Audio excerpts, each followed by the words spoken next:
Welcome back to Afternoon Live. If you are getting ready to put your home on the market, our next guest is here with tips to help set you up for success. We welcome back realtor and home design expert Tegan Enloe. Great to see you. It's so good to see you. How are you doing? Good. Lots of people getting ready to sell homes, and it can be really overwhelming when you think about all that has to get done.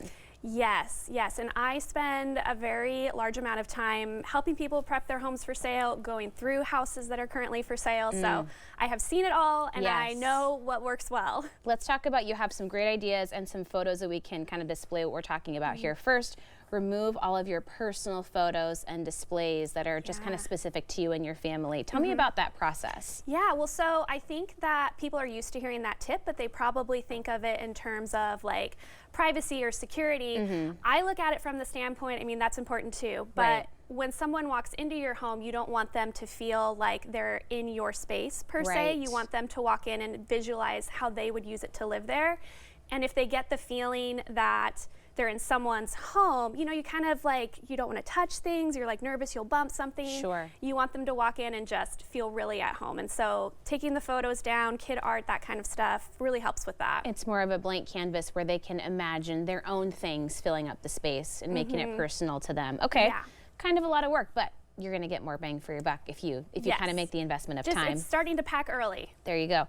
Cleaning off counters and like cleaning off counters. Yes, like nothing. Like you can have like your hand soap and maybe like your kitchen sponge or something, but if you were to look at my own kitchen, I have bowls of fruit and appliances and different things because that's me using my house. But when you're selling it, if you have those out there, people think it's because you lack space, which could be why you're moving, but maybe not what you want to point out to someone who's walking through and trying to see how they would live there. Yeah, you can see what a big difference it makes, and a little inconvenient for a short period of time. You're going to get through it. Okay.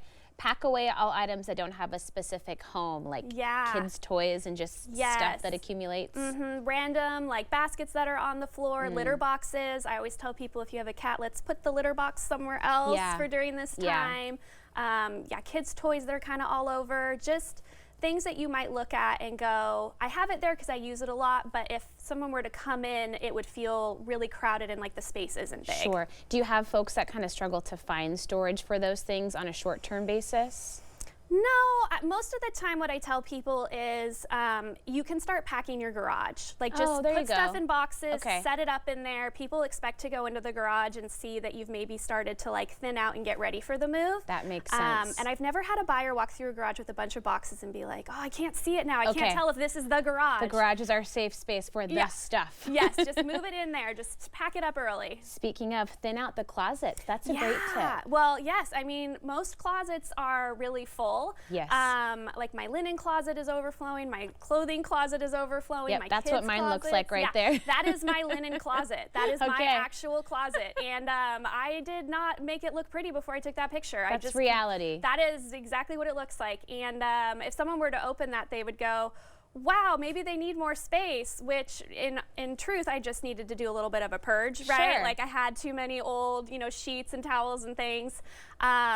But again, you want someone to walk in and feel like, wow, there's a lot of space here to use, not like it's bursting at the seams. And it just looks so elegant too. And it looks like a bigger space than it is. That's a great tip. Okay, how about refining your landscaping? Yeah, so you only get one chance to make a first impression, right? And most of the time when you look at a listing online, the first picture you're going to see is the outside of the house. And that is, people are going to make a split decision.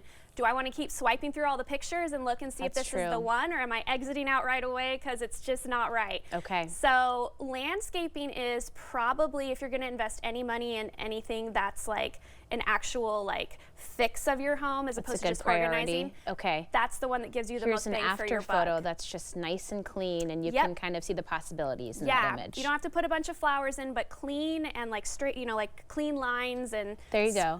Dividing spaces is really important. That's attainable. We can get there. Okay, this is an interesting one. No fragrance. Tell me about that. Okay. If I walk into a house that's for sale with my buyers and there is a strong fragrance like scent, like candles or plugins or different things, they automatically assume that the seller is trying to hide something, like either cigarette smoke or animal urine. And the offers always come in lower because they're going, well, if I move in here and they're trying to cover something, I might need new carpet or flooring, I might need to paint everything. They're instantly nervous. And some people just, they can't even really tour a home that has a large fragrance scent to it because it's like kicks up their allergies. So I always tell people, you know, if they love using candles or whatever, just don't right before a showing. Just wait till afterwards. I think a lot of us would have the instinct to have it smell super beautiful, but not so much. Okay, let's talk about just deep clean really quick, get everything. Yes, yeah. So a lot of times people will use that as a proxy to figure out how well you maintained your home. And so kind of looking around at, like, I hate to say it, but your baseboards or like inside the drawers in the kitchen, they will look at that and go like, wow, it's really tidy. They must be on top of all their home maintenance. Or it looks like maybe they're not doing a whole lot. So now I'm worried about things like when the furnace was last serviced. All those little dusty, grimy things that we overlook day to day. They do make a big difference when your home is on the market. I absolutely hate cleaning my baseboards. But we got to get it done. We got to do it. We got to do it. Thank you so much. This is great tips. Great to see you. Yeah, thank you for having me. Of course. We will have these tips and more information about Tegan on our website at katu.com. We'll be right back with more Afternoon Live right after this.